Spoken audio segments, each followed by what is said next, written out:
Alors d'abord, en introduction, vous dire pourquoi, évidemment, j'ai choisi, enfin nous avons choisi de vous parler de ce thème architectural que sont les portails romans. Évidemment, ces portails, vous allez, et j'espère le comprendre ce soir, sont un élément central de l'histoire de l'art et de l'histoire de l'architecture, et ont une place spécifique dans l'évolution de l'architecture religieuse. Et puis également parce que ils sont très présents particulièrement dans notre région Poitou-Charentes-Aquitaine. De toute façon, ils sont très présents dans l'ensemble de la France. Et puis nous avons un exemple sur l'île de Ré qui est le portail d'Ars, que j'évoquerai à la toute fin à la toute fin de la conférence. Ah, il y a un petit micro qui mérite d'être coupé. Bénéfice évident par rapport au risque de la maladie de l'enfant. Alors, Hélène, si tu m'entends, voilà, tu peux, en tant que gestionnaire, couper toi-même les micros. Protection, y compris sur éventuellement un nouveau variant. Ah, voilà. La vaccinologie, c'est ça. C'est bon pour toi?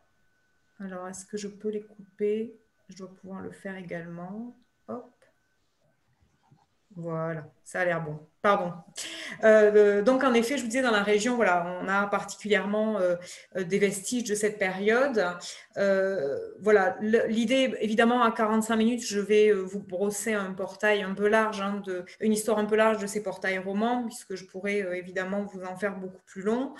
L'idée, c'est plutôt de vous présenter des éléments incontournables, peut-être des choses qui vous donneront envie d'aller les voir en vrai, de vous éclairer un petit peu aussi sur ces choses qu'on connaît ou qu'on croit connaître et qu'on voilà, savoir exactement ce qu'on regarde quand on regarde ces portails et savoir aussi ce qu'ils nous ont apporté sur la connaissance de la société médiévale, puisque c'est aussi ça, ces portails, des outils de communication de l'homme du Moyen-Âge. Voilà, donc j'ai dû faire un choix difficile évidemment dans les exemples que je vais vous présenter. Ils ne sont pas tous, bien évidemment, mais j'espère en tout cas qu'à la fin de cette conférence, ça vous donnera envie d'aller vous balader. En plus, c'est en extérieur, donc ça ne pose pas de problème. Et d'aller voir ces portails romans qui sont pour certains très peu éloignés de chez nous et pour d'autres de grands sites que vous pourrez aller voir lors de vos excursions plus lointaines. Alors, j'ai appelé cette conférence « Les portails romans, un livre ouvert ?» point d'interrogation. Je répondrai à cette question à la fin de la conférence. Et voilà, pour répondre à cette question, on a souvent l'habitude de dire, hein, il y a eu beaucoup d'écrits là-dessus, sur le fait que ces portails romans étaient la Bible du pauvre, hein, pour l'expression consacrée. On en rediscutera à la fin sur cette notion-là et j'espère pouvoir répondre à cette question. Ah, alors, hop. Ah, pardon. Alors, d'abord, deux mots évidemment sur le portail, la porte, et surtout le rôle de la porte et du portail roman. À partir du Xe siècle, l'Église devient un endroit sacré marqué. On y fait évidemment l'Eucharistie dans la religion chrétienne et ça devient un lieu protégé. La porte, dans ce cadre-là, évidemment, prend une place très importante puisqu'elle est celle qui rompt la limite du mur, elle est celle qui donne l'ouverture à l'espace sacré et qui crée évidemment le passage entre l'espace laïque, l'espace extérieur et l'intérieur de l'Église, avec du coup l'envie évidemment de valoriser ce passage. La porte, le portail de l'église ou de l'abbatiale. Hein. Alors, je dis église au sens large, ça comprendra évidemment, après je vais vous montrer différents types d'ouvrages, de bâtiments, donc qui vont plutôt de l'église abbatiale, donc c'est-à-dire les églises des abbayes, à la cathédrale ou à l'église paroissiale. Mais disons que l'église veut marquer aussi, veut communiquer via ce portail, via cette porte qui prend donc une symbolique importante. Je vous ai mis aussi sur cette diapositive la symbolique chrétienne de la porte, puisque dans les textes, on dit, Jésus dit, en vérité, je vous le dis, je suis la porte des brebis. Tous ceux qui sont venus avant moi sont des voleurs et des brigands. Les brebis ne les ont pas écoutés. Je suis la porte. Si quelqu'un entre par moi, il sera sauvé. Et il entrera et sortira et trouvera de la pâture. L'idée étant, vous l'avez compris, que la porte, en fait, permet d'être sauvé et que la porte est elle-même Jésus, en tout cas dans la symbolique chrétienne, que la vérité se trouve au passage de la porte. La porte, c'est aussi un lieu fort de la liturgie à partir du début du Moyen-Âge, à partir du Xe siècle. C'est le lieu d'où démarrent les processions. C'est le lieu où l'on fête un certain nombre de fêtes chrétiennes, notamment la Pâque, par exemple, avec tout un tas de rituels sur des portes fermées, des portes auxquelles on frappe pour pouvoir rentrer dans la maison sacrée, etc. C'est aussi un lieu de pénitence, hein, puisque c'est le lieu, la porte ou le seuil où on exclut le chrétien qui est considéré comme qui a commis une faute. Et c'est également un lieu où s'accomplit un certain nombre de miracles. On le voit dans les recueils de miracles du 11e, 12e siècle. Beaucoup de miracles ont lieu au moment où le paralytique, par exemple, passe la porte et tout d'un coup va se mettre à marcher. Donc voilà, il y a à la fois, vous l'avez compris, donc une symbolique qui est due à cette ouverture dans le mur, qui dépasse l'utilité de pouvoir rentrer, de pouvoir passer le mur ou de pouvoir éclairer l'édifice. Au-delà de cette utilité technique, on va dire, de la porte est aussi un lieu qui a une signification sacrée et qui a presque un pouvoir liturgique, en tout cas dans la religion médiévale, dans la religion surtout à partir du XIe siècle. Cette porte va donc très tôt être l'objet d'une attention. Alors, les premiers essais, alors on a longtemps dit hein, que les portails romans étaient issus des arcs antiques. Alors, c'est quelque chose évidemment qu'on ne peut pas mettre de côté. Alors, je vous ai mis des exemples d'édifices alors, qui sont plutôt situés dans le sud de la France, et notamment Saint-Trophime à Arles, pour ceux qui connaissent, et en dessous, sur la partie basse, ici, je ne sais pas du tout si vous voyez ma flèche, ici, en bas, Saint-Gilles-du-Gard. Saint-Trophime et Saint-Gilles, qui sont précisément des portails romans, qui présentent vraiment de grandes similitudes avec ce qu'on peut connaître en tant que porte de ville romaine, un peu moins Arc de Triomphe. Hein. Les historiens aujourd'hui parlent plutôt en effet d'inspiration des portes des villes romaines. Alors, évidemment, pour ce qui est de Arles ou de Saint-Gilles-du-Gard, on ne peut pas nier que l'homme médiéval avait sûrement devant ses yeux des vestiges, alors nous on en connaît encore hein, dans cette partie-là de la France, mais aussi des vestiges qui ont sûrement disparu. Il a pu avoir devant ses yeux des exemples, et en effet, entre les colonnades, les grands personnages, les grandes dalles de personnages à l'arrière des colonnades, ces avancées de corps évidemment, cet arc arrondi, ces frises larges, on y lit tout à fait ce que peuvent être les arcs romains que l'on peut connaître, même sur certaines entrées d'édifices publics romains.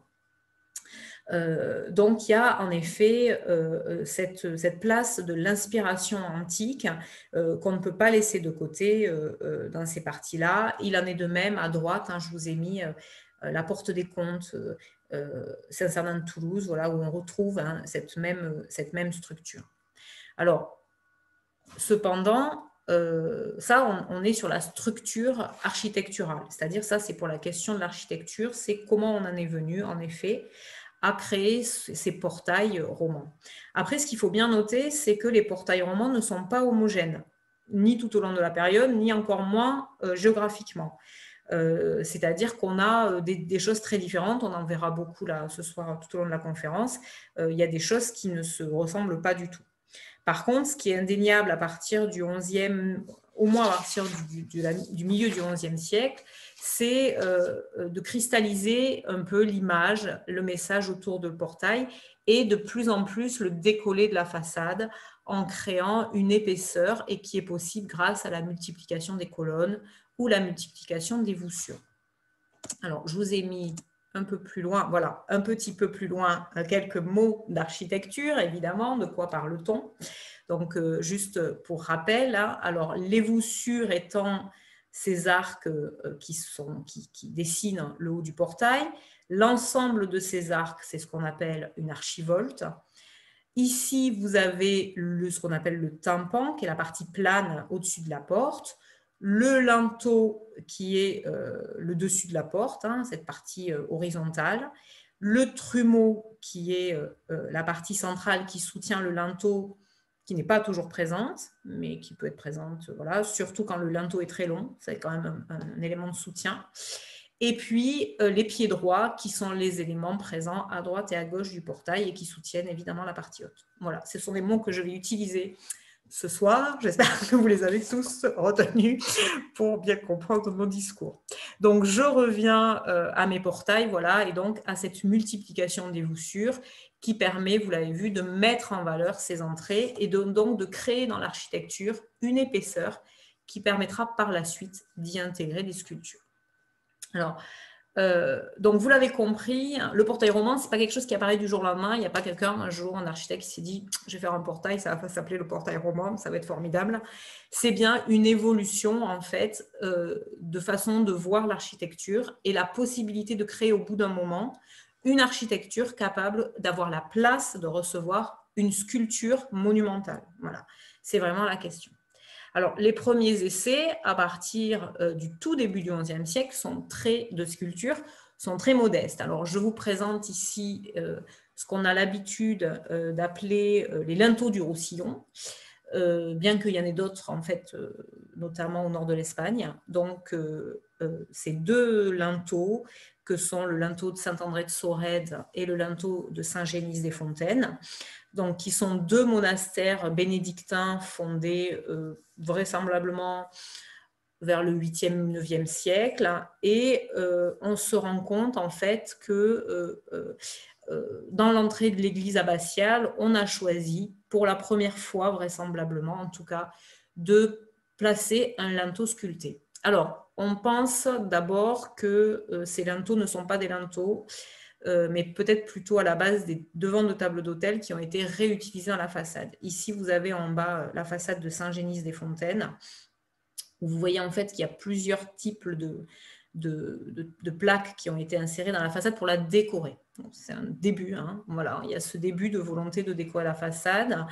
En bas, ce sont en fait des pierres tombales, parce que, comme je vous l'ai indiqué au début, la place de la porte et l'importance de ce seuil qui passe du profane au sacré a été aussi le lieu de sépulture, et notamment parce que voilà, le mur de l'église est un mur sacré et que l'eau qui ruisselle sur les murs, voilà, enfin, au niveau de l'imaginaire religieux, est également une eau qui se charge en fait en sacralité au moment où elle passe sur les pierres tombales. Et donc, vous avez ce linteau. Alors, je vous ai mis juste une petite carte de France pour vous montrer où sont ces deux petits... C'est pas très loin l'un de l'autre, ces deux petits portails, si un jour vous avez l'occasion d'aller les voir, qui représentent à eux deux la même chose. Hein. Donc, on a sur les deux linteaux, on observe une représentation du Christ en majesté, qui est dans ce qu'on appelle une mandorle. Alors, une mandorle, c'est une amande. Il est entouré avec une forme d'amande. Et il est soutenu par des anges, archanges, anges, voilà, que vous avez là, hein, ici et ici.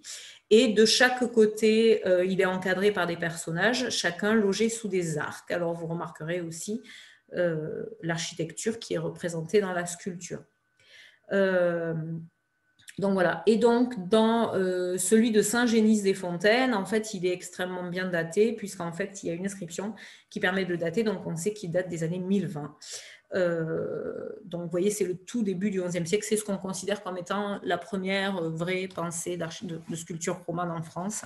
Donc on est au tout début du XIe siècle, voilà, avec donc cette vision du Dieu avec l'alpha et l'oméga, c'est-à-dire le début et la fin, voilà.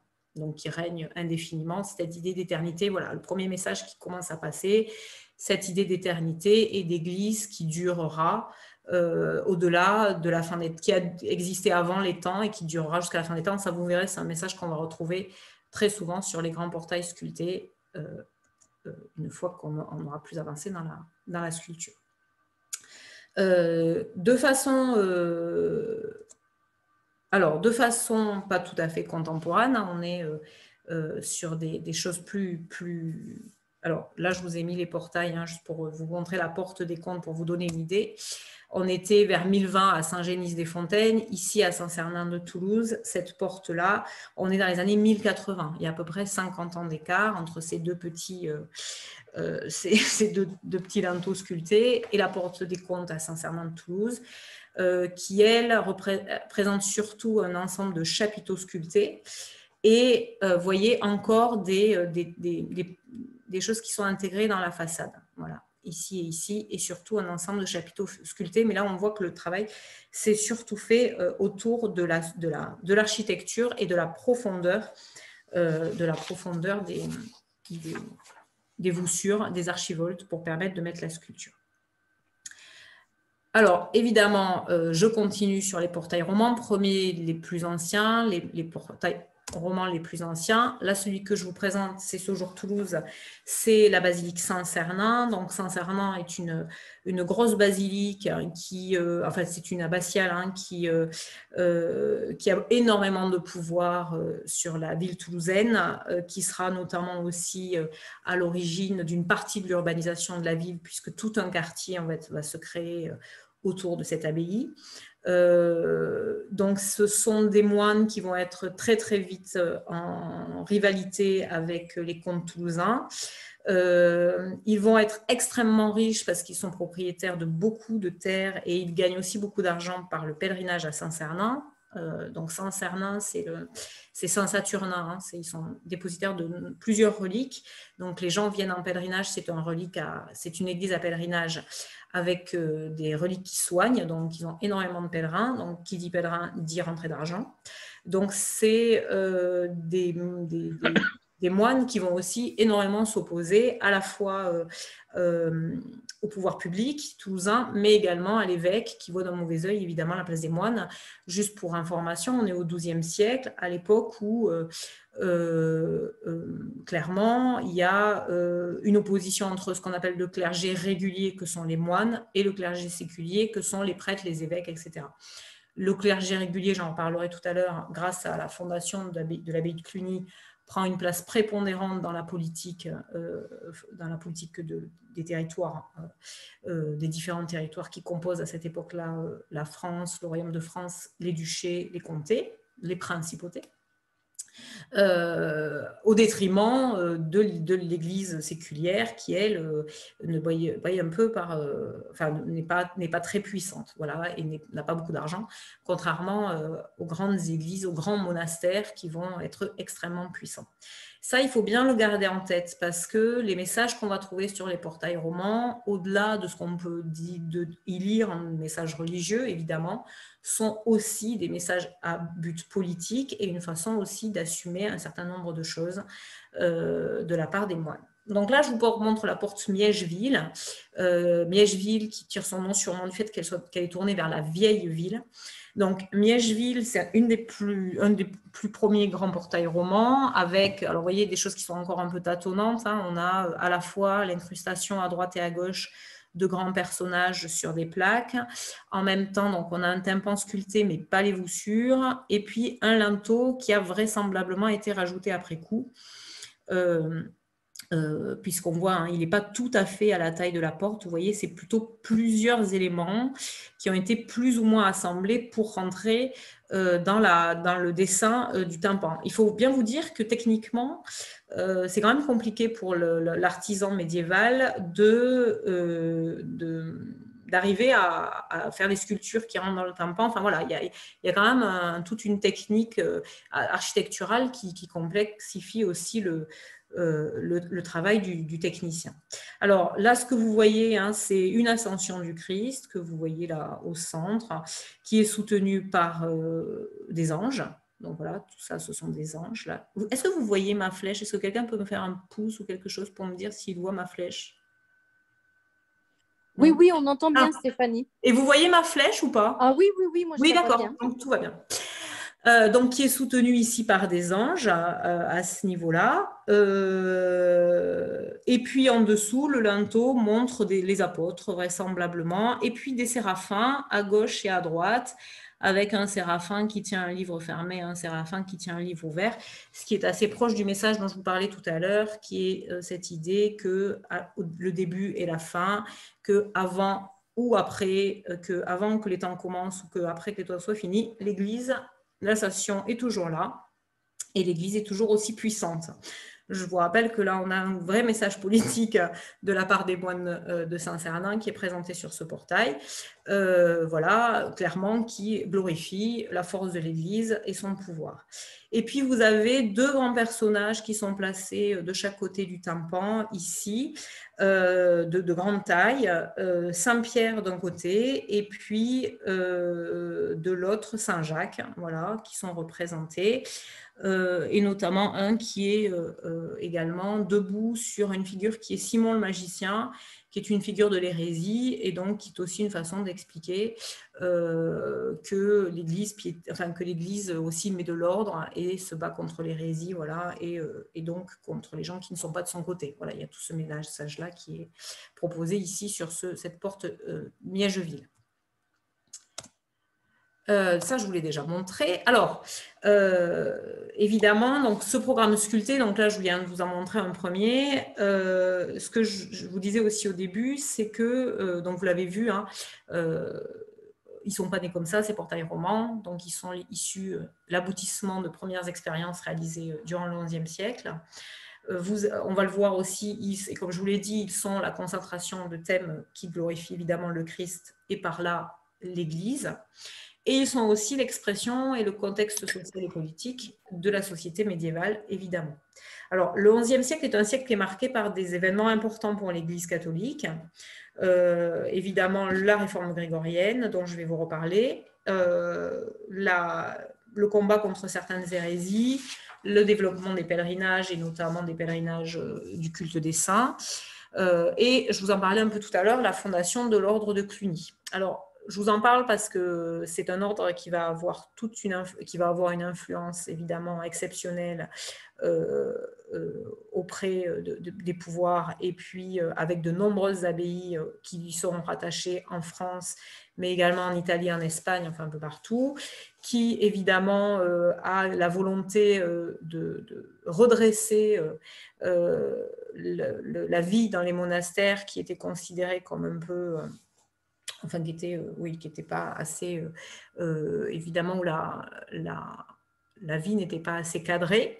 Et donc, évidemment, à la suite de ça, évidemment, la réforme grégorienne dont je vous ai parlé, qui a été initiée par le pape Léon IX, mais qui, évidemment, tire son nom de son successeur Grégoire VII, et qui avait pour but à la fois de valoriser l'indépendance du clergé par rapport, évidemment, au pouvoir laïque, dans cette société féodale, de réformer le clergé pour que sa vie, comme je vous disais, soit quand même plus conforme à ce que peut enseigner l'Église, et mettre un frein à tous les débordements qu'il y avait pu avoir, notamment dans les monastères, et l'affirmation du pape, qui d'ailleurs va gérer en direct, je vais dire ça comme ça, certaines abbayes.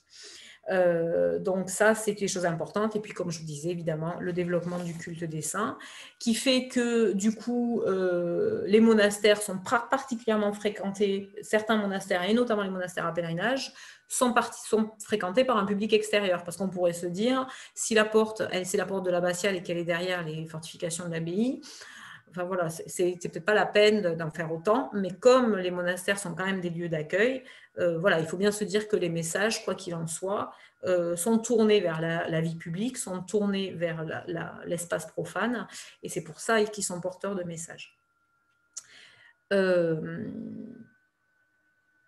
Qu'est-ce que je voulais... Voilà, c'est tout. Alors, évidemment, pour étayer un peu tout ce que je viens de vous dire, j'ai fait quelques choix en France de grands portails romans. Pour ceux qui connaissent un peu, vous avez peut-être déjà l'idée de ce que je vais vous montrer. Voilà, je vous mets des exemples qui sont des exemples incontournables. C'est ce que je vous ai mis, que je vous invite à aller voir si vous avez l'occasion d'y aller les voir. avant de commencer à vous les montrer, il y a aussi deux petites choses sur lesquelles je voulais vous parler. L'idée qu'on a aujourd'hui aussi mis un peu de côté cette fameuse théorie des écoles régionales, hein, qui est aujourd'hui disparue, puisqu'on s'est quand même rendu compte qu'il y a beaucoup de thématiques qui dépassent les simples régions, que ce qu'on a pris pour de l'école régionale est souvent aussi le fait qu'il y ait des ateliers de sculpteurs qui se déplacent d'édifices et plutôt sur les édifices proches. Donc oui, ils ont tendance à faire des choses qui se ressemblent. Mais comme je vous l'ai dit, il faut bien comprendre qu'un portail roman, c'est deux personnalités. C'est la personnalité avant tout du commanditaire qui va dire ce qu'il veut sur la façade. Et deuxièmement, la personnalité de l'artisan, du sculpteur, qui va faire son travail. Et des ateliers, mais on en reparlera vers la fin. Et puis, attention aussi aux théories hasardeuses sur l'importance de la route du pèlerinage à Saint-Jacques-de-Compostelle.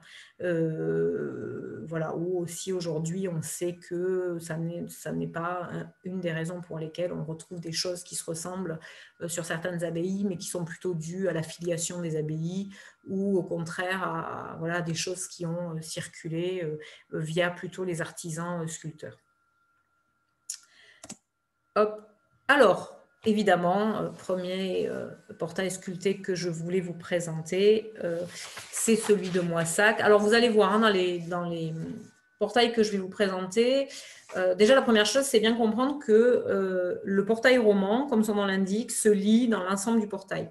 Longtemps, les historiens de l'art au 19e et presque jusque dans les années 50-60 ont eu tendance à ne lire que les tympans, indépendamment des chapiteaux historiés qui pouvaient s'y trouver, indépendamment des linteaux, parfois même, indépendamment des trumeaux. Voilà, il faut bien comprendre que les messages sculptés sur les portails romans se dévoilent sur l'ensemble du portail. Et parfois, certains éléments permettent de changer le sens du portail parce qu'on associe un élément des évangiles, un élément biblique à une autre figure et qui fait que le sens du coup va changer. Vous allez voir sur les portails, c'est toujours à peu près la même chose qu'on représente. Le plus souvent, évidemment, le Christ avec les évangélistes, c'est ce que vous avez là, les 4 vivants, ou ce qu'on appelle aussi le tétramorphe. Donc le tétramorphe, c'est les 4 évangélistes qui sont représentés avec leur forme, le taureau, l'ange, le lion, qu'est-ce que j'oublie ? Les 4 vivants de l'Apocalypse, il me manque toujours un. Bref, les 4 vivants de l'Apocalypse qui sont représentés ici autour du Christ, les ascensions, donc le Christ qui monte au ciel, des apparitions qui ne sont pas forcément des ascensions, une simple apparition, une théophanie, voilà, une parousie, etc. Et le jugement dernier qui est quelque chose de très spécifique. Voilà, donc là, 2 mots sur l'abbaye de Moissac. L'abbaye de Moissac qui est une abbaye qui est fondée au XIe siècle, qui est une abbaye très très riche, encore une, hein, qui a beaucoup d'argent et qui, encore une fois, est en opposition avec les seigneurs publics. Et donc ce portail-là est quand même placé à la vue de la voie en fait publique, donc à la vue de tous en fait, on va dire côté rue. Donc, que représente le portail c'est le portail sud, hein, de l'église de Saint-Pierre de Moissac. Donc, c'est une vision qui s'inspire de ce qu'on appelle l'Apocalypse, hein, puisqu'on y retrouve des éléments qu'on y reconnaît. Donc, la présence du Christ assis sur son trône, ce qu'on appelle les 24 vieillards de l'Apocalypse, les 24 vieillards de l'Apocalypse que je vous ai mis là en zoom. Donc ces 24 vieillards, on les reconnaît en fait parce qu'ils ont des instruments de musique et des espèces de flacons dans les mains, voilà. Donc en fait, alors je ne vais pas vous lire les passages de l'Apocalypse là tout de suite maintenant, si ça vous intéresse. Donc c'est l'Apocalypse de Saint Jean qui est représenté ici, donc vous pouvez aller lire, c'est exactement la représentation. Et donc ici le Christ avec le tétramorphe, l'ange, le lion, l'aigle et le taureau, c'était ça. Et le taureau, décidément, il revient de loin. Donc, le taureau, donc le lion, c'est Marc, le taureau, c'est Luc, l'ange, c'est Matthieu, et l'aigle, c'est Jean. Voilà, les 4 évangélistes qui sont représentés sous leur forme, leur forme représentante. Et donc, autour de ça, les 4 vieillards. Alors, la présence des vieillards, sous-entend évidemment que cette scène est au moins une apparition du Christ à la fin des temps. Voilà, qui est assez monumentale. Vous voyez surtout le nombre de ces personnages assis. Alors, avec ce tympan sculpté que vous voyez, ce qui est assez amusant sur les vieillards que je vous montre ici, c'est que leurs instruments qui sont représentés sont des instruments tout à fait contemporains en fait du sculpteur qu'il a réalisé au XIIe siècle. Hein. Alors un peu moins les habits et encore, mais on remarque aussi que certains sculpteurs en fait contemporanisent le style des portails parce que voilà, ils représentent ce qu'ils connaissent, hein, ils font des instruments de musique, ils font des instruments de musique qu'ils connaissent. Alors ce portail, ce grand portail, donc propose un linteau. Alors, certains historiens de l'art pensent que c'est un réemploi d'un linteau antique, donc voilà, qui est décoratif ici. Un trumeau ici au centre, voilà, avec des lions entrecroisés que vous voyez ici.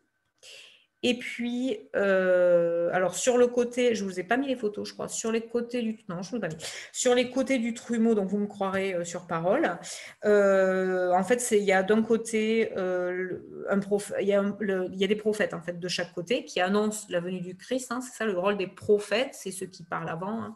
Donc ils annoncent la venue du Christ. Et puis, je vous ai mis donc, les pieds droits, enfin les bas-côtés du portail, de chaque côté, les pieds droits donc, que je vous ai représentés ici, avec face à face. Alors, je vais vous décrire les scènes chacune. Donc là, on est sur le côté gauche et là, on est sur le côté droit. Donc là, vous avez en fait Lazare, la parabole de Lazare que vous avez là allongée, là, avec le chien qui lui lèche les plaies. Voilà, c'est la parabole du mauvais riche et du pauvre Lazare. En dessous, vous avez la mort du riche et puis son arrivée aux enfers. Et en dessous, vous avez la représentation d'un certain nombre de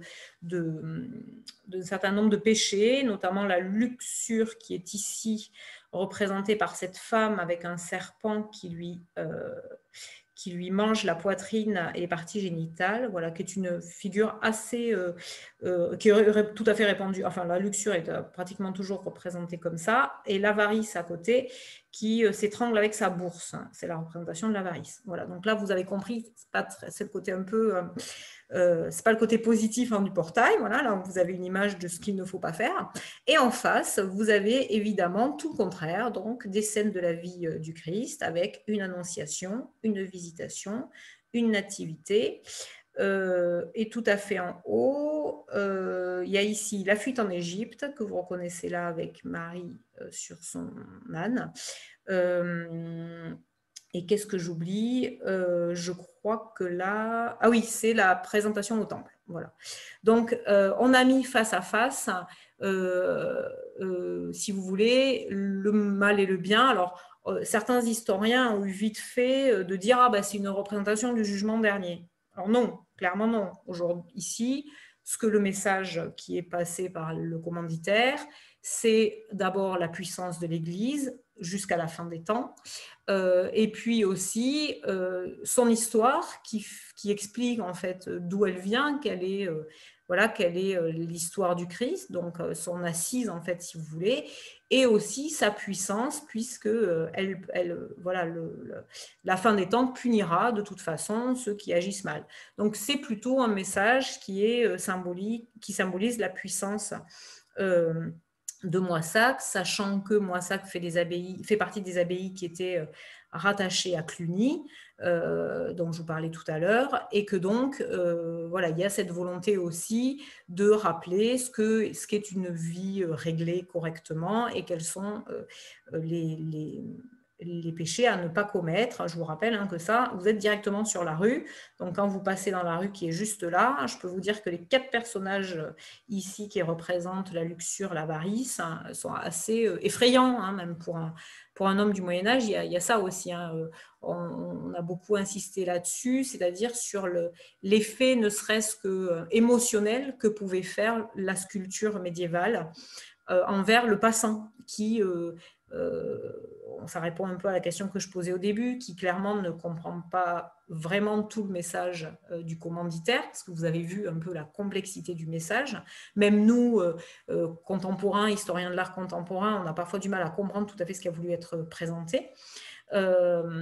Mais en tout cas, il y avait au moins pour le passant peut-être un sentiment un peu d'effroi ou voilà, il comprenait bien que là, on lui présentait des choses pas très jolies, alors que là, ça avait quand même l'air plus sympa. Enfin, voilà, je vous le résume, évidemment, vous l'avez compris, vous me connaissez.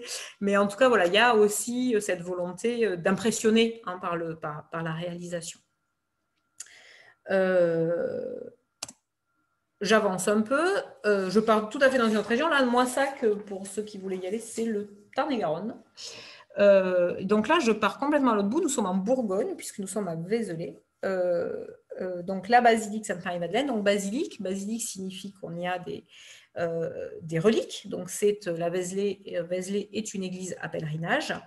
Donc elle a été elle est rattachée, pardon, excusez-moi, elle a été reprise, si on peut dire ça comme ça, par Cluny, enfin arrachée un peu, on va dire, arrachée pour être sûr de pouvoir posséder ce territoire par les abbés de Cluny. Cluny qui en a profité parce que ça lui permettait de gagner en pouvoir et d'avoir une opposition avec l'évêque qui était moyennement content de voir Cluny s'installer. Et Cluny souhaitait gagner encore une abbaye et y redresser un peu la discipline. Alors, le portail que vous voyez là, c'est un portail qui se situe dans le narthex. Le narthex étant une partie avant l'église. Donc, le portail n'est pas sur l'extérieur. En fait, c'est un deuxième portail, la partie extérieure ayant été entièrement restaurée au XIXe siècle. Alors ici, l'artex représente quelque chose de complètement différent par rapport à ce que je viens de vous montrer. Non, je n'ai pas mis d'autres photos. Puisque là, vous avez donc, décidément, vous avez au centre qui est représenté ici le Christ et les apôtres à qui il confie, vous voyez, alors il y a des éclairs, je ne sais pas si vous les voyez, là on les voit un peu mieux ici de ce côté, des petits éclairs là qui partent des mains. Donc en fait, c'est en fait le Christ envoie les apôtres en leur donnant la mission de convertir les nations. Et donc toute la scène, vous voyez, est organisée autour de là. Et autour, tout ce que vous avez autour, là, tous les petits bonhommes, tous les petits personnages, pardon, tous les petits personnages que vous voyez là, représentent les nations. Voilà, donc vous avez toutes les nations. Alors, il y a l'Europe, il y a l'Asie, il y a l'Afrique.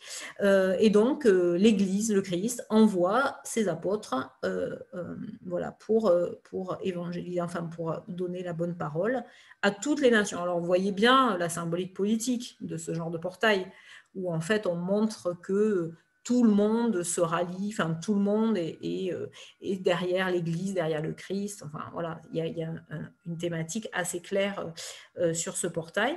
Donc vous voyez que les apôtres ont dans les mains les livres et donc ils partent aux 4 coins du monde. Donc vous les avez représentés ici.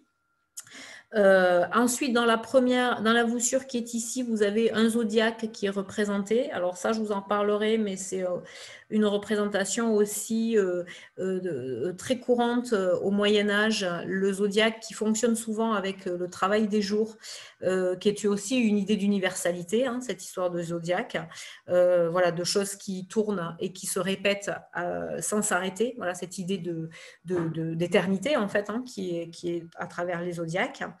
Et puis vous avez sur le linteau, voilà, les peuples d'Europe, d'Afrique qui marchent, là vous les voyez, et qui vont vers des grands personnages, voilà, que vous avez là, donc toujours sur cette même thème de la parole. Et puis ici vous avez en dessous sur le linteau qu'on voit pas trop bien, Saint Jean-Baptiste, le premier baptisé, qui tient ici, alors on ne voit plus bien parce que c'est abîmé, mais qui tient dans la main le plateau et qui porte évidemment l'agneau qui représente le Christ. Voilà, c'est aussi l'idée de l'agneau, c'est aussi l'idée du sacrifice, c'est aussi l'idée de l'Eucharistie, ce qui sous-entend aussi que quand vous passez la porte, vous allez rentrer dans la liturgie de l'Eucharistie qui est pour les chrétiens en tout cas, le cœur du culte. Et donc, quand vous passez ce portail-là, on vous rappelle aussi que vous rentrez à la suite des apôtres, à la suite des autres peuples, vous rentrez dans cet espace sacré pour aller écouter la parole, etc. Voilà, de façon illimitée et éternelle.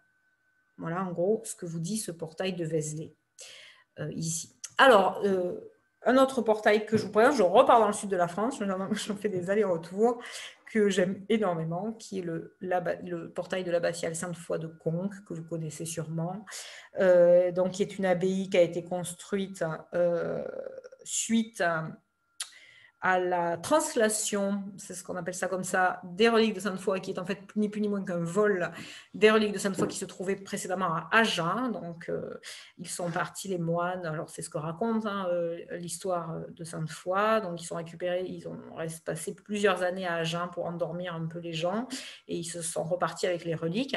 Alors, on n'en parle jamais de vol, évidemment, hein, c'est expliqué dans la vie de Sainte-Foy. On explique bien que c'est parce que, en fait, sa vraie place, elle était là, et qu'Agen, elle n'était pas à sa place, et que donc c'est une translation de reliques, une translation voilà, qui a permis en tout cas de développer ce monastère à pèlerinage, et voilà, qui a permis à ce monastère d'avoir énormément d'argent, encore une fois, et de pouvoir faire réaliser ce portail assez incroyable qui est, pour le cas, lui ici, un jugement dernier.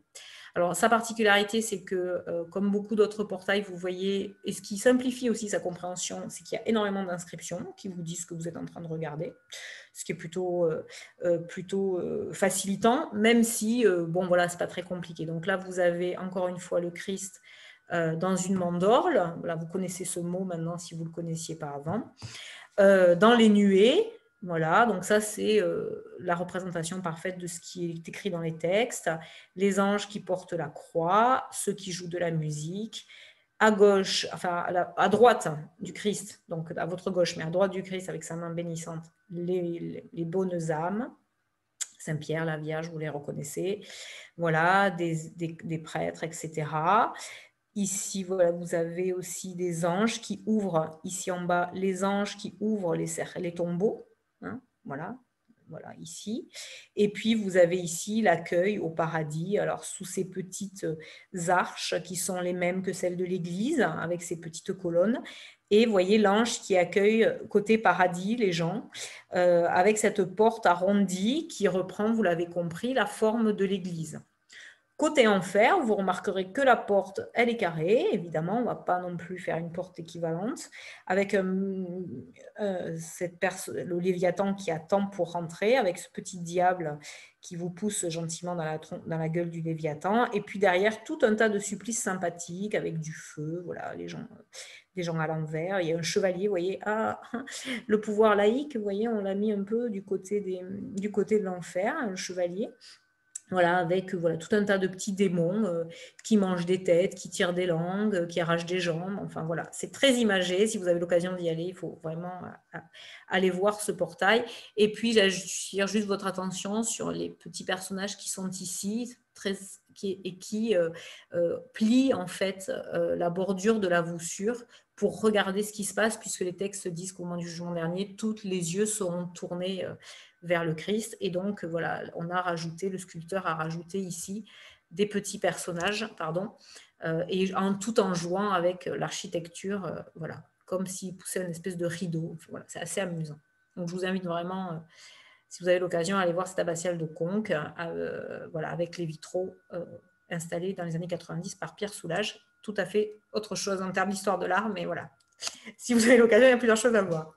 Et puis, pour finir rapidement sur les portails éloignés, 2 mots sur Saint-Lazare d'Autun, qui est sur la même thématique, mais c'était juste pour vous montrer un style tout à fait différent, style bourguignon, avec ses personnages très allongés, qui, vous voyez, n'a rien à voir avec ce que je viens de vous montrer. Avec ici à droite une pesée des âmes qui est représentée, voilà, avec la balance que vous voyez bien. Et puis pareil, tout un tas, côté enfer, tout un tas de petits supplices. Là, il y en a un, il se fait arracher la tête par de grandes mains. Ils sortent tous de petits cercueils qui sont ici. Voilà. Et puis côté paradis, voilà, avec un ange qui sauve des enfants.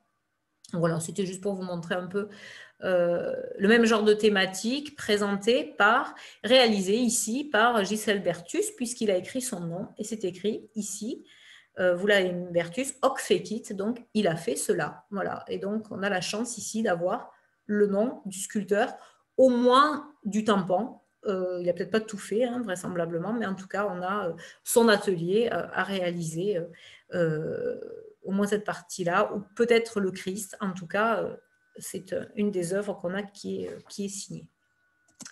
Alors, je me dépêche un petit peu, puisque comme je le craignais, évidemment, cette conférence, qui à la base devait durer 3/4 d'heure, est un peu longue. Je me rapproche rapidement de notre région. Juste, je vous montre ici, parce juste pour vous montrer, vous rappeler les découpages. Poitou, voilà, de ce que je vais parler, Poitou, Saintonge, Nice. On a souvent l'habitude de dire oui, en Saintonge, la Roman. Oui, en effet, en Saintonge, on a conservé la Roman, mais Aulnay, c'est le Poitou. Et en Aunis, on a encore quelques exemples, y compris en Vendée, même si c'est malheureusement aussi une autre histoire qui a fait que dans ces régions-là, on a peu conservé finalement d'églises, en tout cas de sculptures romanes. Donc rapidement, ce que je voulais vous montrer évidemment pour la sculpture de l'Ouest, romane de l'Ouest, ce sont évidemment... alors même si je vous disais au début qu'il n'y avait pas d'école régionaliste, hein, ça c'est quelque chose qu'on n'emploie plus, il y a des modes en fait qui vont se développer, qui sont inspirés de choses que voient les contemporains, de choses qu'ils ont vues ailleurs. Et donc dans l'Ouest de la France, il y a différentes choses qu'on va voir, notamment ce que je vous montre là, que sont les décors dispersés sur les façades, c'est-à-dire que là, vous avez bien compris, on a dépassé le portail roman pour s'étaler entièrement sur les façades. L'omniprésence du système d'arcature pour décorer les façades, qu'elles soient décorées ou pas. La tripartition des portails, voire plus. Alors là, c'est une cathédrale, hein, donc c'est un peu plus grand, mais en tout cas, l'habitude de réaliser au moins trois ouvertures. La quasi-disparition des tympans, c'est-à-dire qu'il y a très peu de tympans sculptés, moins en tout cas que dans certaines régions. On va le voir aussi, des thématiques ou des figures très présentes que sont par exemple le combat des vices et des vertus, qui est une représentation plutôt militaire, presque militaire, hein, de combat de l'Église, où l'Église apparaît plus comme une combattante, comme un soldat. L'omniprésence des chevaux également, la parabole des vierges folles et des vierges sages qui est extrêmement présente aussi, le bestiaire qui est très riche sur ces églises de l'Ouest, puisqu'on va dire églises de l'Ouest, hein, c'est comme ça qu'on les appelle maintenant, et puis aussi le souci décoratif qui est très présent. Donc là, je vous en ai mis quelques-unes, hein, la cathédrale Saint-Pierre d'Angoulême, voilà, qui présente une ascension du Christ. Alors, le message est un peu brouillé. Voilà, il y a à la fois le Christ à la fin des temps, la deuxième parousie, donc l'apparition à la fin des temps, qui elle-même se trouve au-dessus d'un arbre de vie qui est représenté là, qui plus bas ici est au-dessus de l'agneau, donc voilà, le symbole de l'Eucharistie.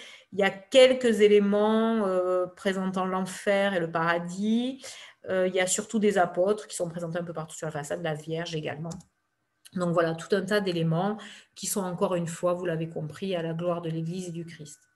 Notre-Dame-la-Grande à Poitiers, dans le même esprit, donc de ces façades sculptées qui s'étalent en fait jusqu'en haut, puisque ici le Christ dans la mandorle, il est compris ici dans l'architecture. Donc là, vous voyez qu'on a dépassé évidemment la notion d'art roman.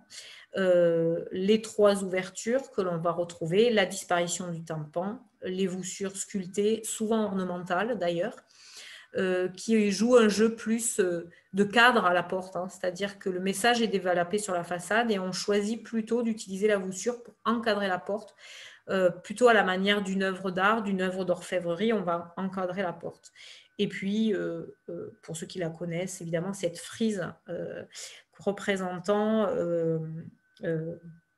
l'Église, en fait, l'histoire de l'Église, enfin l'histoire, en partant ici d'Adam et Ève, Nabuchodonosor, les 4 prophètes, il y a une annonciation, la visitation ici, c'est la suite, la nativité avec la Vierge couchée et l'enfant, le bain ici, Joseph dubitatif, et ici une figure qui n'est pas vraiment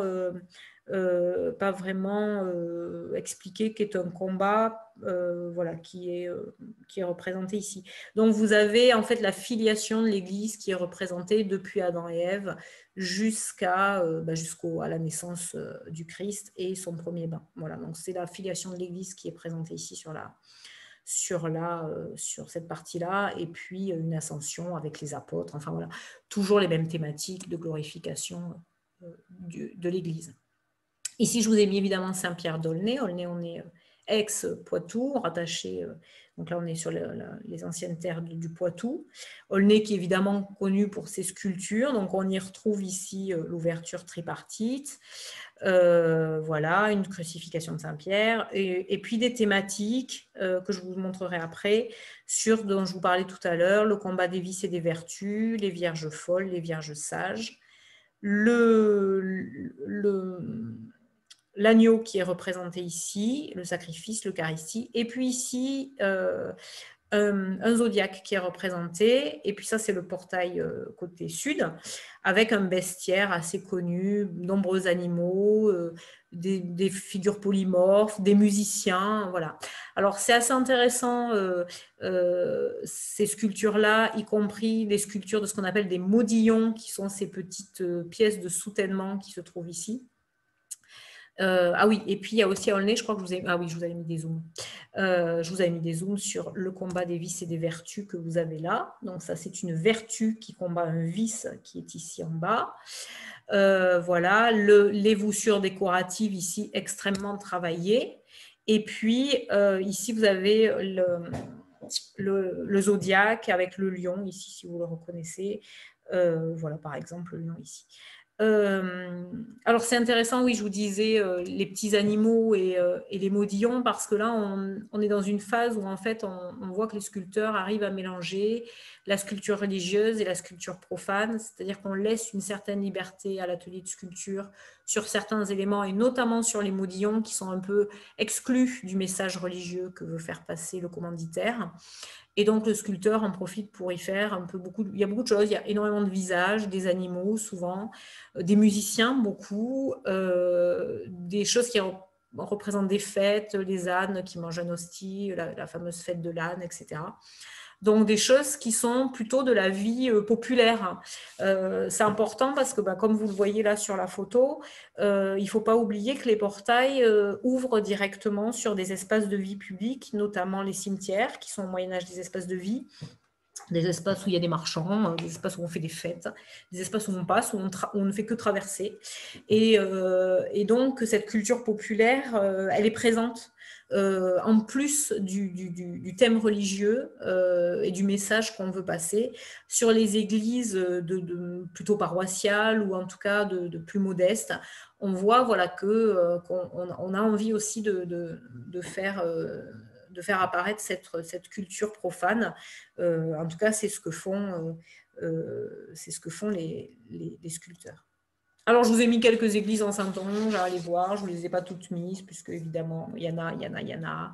Donc, Saint-Hilaire de Corme-Royal, avec toujours, vous retrouvez des choses du style, donc la disparition du tympan, les voussures, les 3 ouvertures que vous reconnaissez.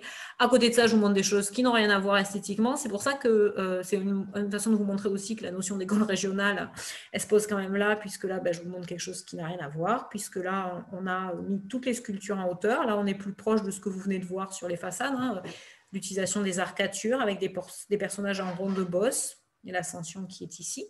Enfin, la théophanie qui est ici, donc l'apparition. Je vous ai mis aussi Feniou, très étonnante église, avec ce massif énorme composé de colonnes de chaque côté, voilà, qui est assez étonnante. Ou des églises comme Échillé, qui ressemblent là, en l'occurrence, beaucoup à des choses antiques qu'on retrouve, mais vous retrouvez la tripartition de la façade, voilà, et la place de l'arcature, et cette façade écran qui est assez étonnante à Feniou. Sur Gers, donc là on est dans l'Aunis, oui, donc là on a toujours ces façades sculptées. Alors là sur Gers on a très très peu de figuratifs, beaucoup de décoratifs, là vous les voyez, je vous les ai zoomés, de la pointe de diamant, des décors floraux, de la palmette, de l'acanthe, voilà. Des figures de chevaux qui sont très présentes dans l'Ouest également, Constantin vraisemblablement, qui est représenté ici à cheval, l'empereur Constantin, qui piétine l'hérésie. Voilà, donc premier empereur religieux qui piétine l'hérésie. Alors vous imaginez, vous avez compris vous-même le message. En plus, c'est un empereur, donc enfin voilà, le message est assez clair. Donc voilà, qui est représenté ici. Et puis donc cette suite d'arcades. Et puis je vous ai mis, voilà, juste ceci pour vous parler. Tout à l'heure, je vous parlais du fait que les ateliers se déplaçaient. Donc je vous ai mis juste un petit exemple. Là, vous avez le portail sud de Aulnay de Saintonge, avec les petits vieillards de l'Apocalypse, ici, là, qui sont représentés. Et là, vous voyez en petit en bas, je ne sais pas si vous le voyez bien, je crois que je peux zoomer magnifiquement avec ce PowerPoint, c'est formidable. Ces petits personnages pris dans des rinceaux, vous voyez, qui tiennent des rinceaux. Et bien, ces petits personnages, vous les retrouvez. Alors, ils ont été moins bien réussis. Alors, je pense qu'au niveau technique, on n'était pas, voilà. Mais vous les retrouvez exactement les mêmes ici. Ici, on est à Surgères. Voilà. Donc, voilà, c'était juste pour vous montrer. Le genre de croisance ici qu'on peut faire est clairement des inspirations évidentes entre ateliers. D'autres types d'inspiration antiques, alors on le parlait au début quand je vous parlais des portails romans, l'idée que évidemment l'Antiquité a inspiré les sculpteurs, qu'on ne sait pas aujourd'hui ce que les sculpteurs médiévaux avaient sous les yeux au moment des réalisations. Toujours est-il que sur le portail de Saint-Pierre de Pont-l'Abbé d'Arnoux, on a sans doute la représentation ici du Laocoon, qui est un mythe grec, le Laocoon, cet homme qui a essayé de prévenir que le cheval de Troie était un piège et en fait personne ne l'a écouté et il s'est retrouvé mangé par des serpents avec ses fils.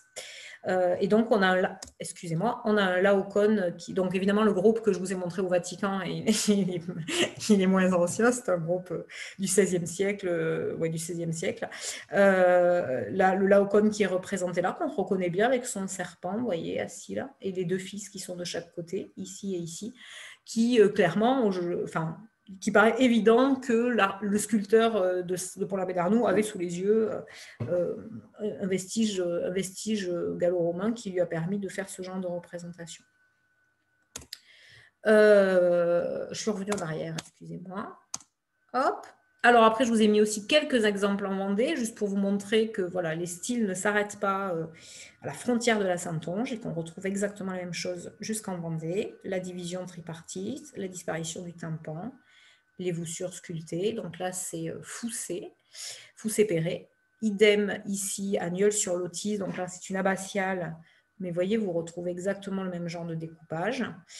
Et pour finir, maillé, pareil, avec les trois portails, dont 2 arcatures aveugles de chaque côté. Et les voussures sculptées. Tout ça pour en venir où? En venir évidemment à Saint-Étienne à Ars-en-Ré. C'était le postulat de départ. Pour vous montrer que notre petite église Saint-Étienne d'Ars, que je vous présente pour finir, après je t'ai promis, j'ai fini, voilà, du milieu du XIIe, elle s'inspire donc de ces façades de l'Ouest. Alors, façade d'Aunis ou de Vendée, puisque je vous rappelle qu'elle est rattachée à une abbaye vendéenne, donc il ne serait pas incohérent que l'inspiration de la façade soit plutôt une inspiration vendéenne, voire que les ateliers envoyés pour réaliser par les moines de l'abbaye mère envoie un atelier pour réaliser les décors, donc voilà, ayant aujourd'hui aucune trace de l'abbaye mère Saint-Michel-en-Lerme, évidemment, on ne peut pas savoir si ça se représentait, si c'était proche. Alors, qu'est-ce qu'on retrouve sur ce portail en format réduit? On retrouve un très grand portail central, la tripartition avec ses toutes petites baies aveugles extrêmement réduites, sûrement parce qu'on a voulu tout de même faire un beau portail central avec cette colonnade et qu'en fait la façade écran ne permettait pas de faire plus large parce que derrière on a une voûte qui ne permettait pas, une nef ancienne qui ne permettait pas de faire plus large. Sinon il aurait fallu tout reprendre et c'était sûrement pas la volonté. Et puis vous voyez là, les colonnades qui divisent la façade. Ce qui manquerait presque ici en haut, c'est une petite arcature de plusieurs fenêtres qui auraient pu être placées à cette partie haute. Alors, je vous ai mis des détails. Alors ici, on est plutôt sur du décoratif, des voussures décoratives. de la pointe de diamant, de l'entrelace, chose qu'on a pu faire, des formes géométriques. Une série de modillons alors, qui présentent beaucoup de têtes. Étonnamment, ici, un cancer, ce qui peut croire qu'il y a eu un achat de modillons. Alors, ce qu'il faut savoir, c'est qu'à cette époque-là, il y a des ateliers spécialisés dans certaines choses et il y a des ateliers qui font des modillons. Ils font des modillons au kilomètre. Vous avez besoin de 50 modillons, vous leur commandez 50 modillons, ils vous font 50 modillons. Là, il y en avait un qui marchait peut-être avec un ensemble de modillons dédiés à un zodiaque. Bon, ils n'ont plus que le cancer. Je ne sais pas, c'est une théorie. Voilà. Après, il y a des têtes barbues. Certains historiens pensent que parmi ces têtes, il peut y avoir parfois des autoportraits. Mais bon, évidemment, ça, on ne pourra jamais y répondre. Donc voilà, plutôt des choses très profanes en l'occurrence. Et puis, sur les chapiteaux, qui malheureusement sont très abîmés, des formes de bêtes voilà, anthropomorphes, des petits monstres, des petites chimères hein, qui sont assez décoratives. Et ma petite théorie que j'aime bien présenter, et que certains d'entre vous ont déjà entendu, et que je maintiens, mais voilà, peut-être j'arriverai à convaincre, peut-être ici, sur ces deux chapiteaux, une pesée des âmes. Donc, je vous ai mis quelques exemples de chapiteaux avec des pesées des âmes. On est ici, on est à Corme-Royal, ici, on est à l'Abbaye aux Dames. Voilà, donc cette représentation d'un ange, peut-être ici, voilà, avec ses mains, vous voyez, dans la même position que ce que vous avez là, qui tient la balance. Et en face, un démon qui, avec son bâton, tente d'appuyer pour faire pencher la balance de son côté. Voilà, c'est une interprétation tout à fait personnelle que je vous propose là. Je ne dis pas bien sûr qu'elle est véridique. Voilà, j'ai cru l'y voir en tout cas, et pourquoi pas. Ça pourrait être une proposition, vous voyez, c'est une thématique qu'on retrouve assez facile, surtout de façon isolée, puisque là, en l'occurrence, elle est isolée, hein, puisqu'autour, on a plutôt des représentations soit d'ensembles végétaux, soit de petits monstres. Donc, elle peut marcher, en tout cas, de façon isolée, cette représentation-là. Voilà, voilà ce que je pouvais vous dire en l'espace d'une petite heure sur le portail roman. J'espère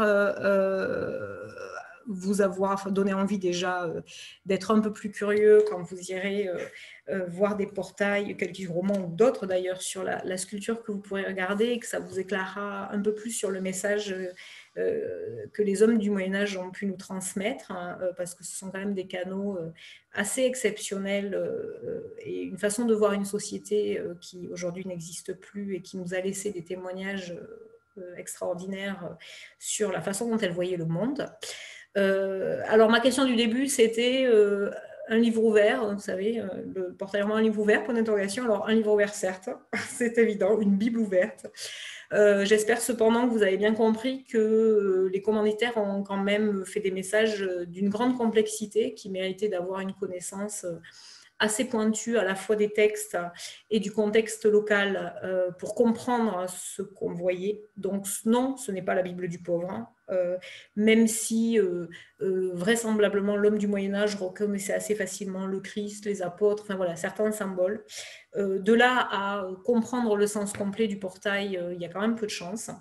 Vous avez compris cependant que c'était un beau moyen d'affichage politique à cette époque-là et que quoi qu'il en soit, l'homme du Moyen-Âge, comme nous pouvons l'être aujourd'hui, était sûrement soit émerveillé, soit effrayé par certaines sculptures qui l'aidaient à comprendre aussi ce qu'on avait envie de lui dire dans cette société très policée, très encadrée, en tout cas, qui était la société du XIIe siècle.